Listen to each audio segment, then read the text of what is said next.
मैले धेरैचोटि मैले धादिङ गोर्खासम्म चाहिँ पुऱ्याइसकेँ हैन। अनि लास्ट टाइम चाहिँ मैले चितवनसम्म लिएर गएको थिएँ।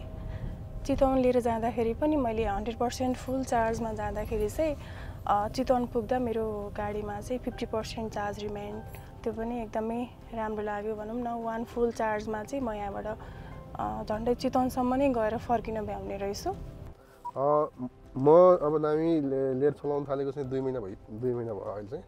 म धेरै टाढा जान त पाएको छैन, तर अब धुलिखेलसम्म म पुगेको छु। र अब त्यसरी गाडी चलाएर चाहिँ डेली बेसमा रेन्ज हेर्दाखेरि 45 लाखको अप्सनमा 430 प्लसको रेन्ज चाहिँ यो सायदै अब अरू गाडीमा पाइन्छ होला।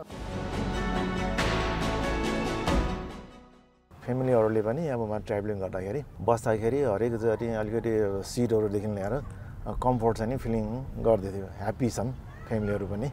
त्यो हुन्छ नि गाडी जति लामो ड्राइभ गरे पनि कहिले त्यस्तो त्यो टायर्ड फिल हुने यताउता त्यस्तो केही छैन, एकदमै कम्फर्टेबल छ। के अरे ग्राउन्ड क्लियरेन्स पनि अब कम्पेरेटिभली ह्याचब्याकमा चाहिँ नि ग्राउन्ड क्लियरेन्स पनि यसको 178 mm भनेको छ। त्यो चाहिँ कम्पेरेटिभली चाहिँ मलाई त्यो पनि राम्रै लाग्यो। राम्रो छ यसको ग्राउन्ड क्लियरेन्स। होइन परिवारसँग ट्राभल गर्दाखेरि त कम्फर्ट त यो गाडीमा परिवार साथीभाइ जति पनि ट्राभल गर्नुभएको छ गाडी चाहिँ एकदमै कम्फर्टेबल नै भएको उहाँहरूले फिडब्याक दिनुभएको छ। नामीको लागि चाहिँ म एकदम हाइली रिकमेन्ड गर्छु। यति बजेटमा यतिको गाडी चढ्न पाउनु भनेको चाहिँ एकदमै राम्रो कुरा हो।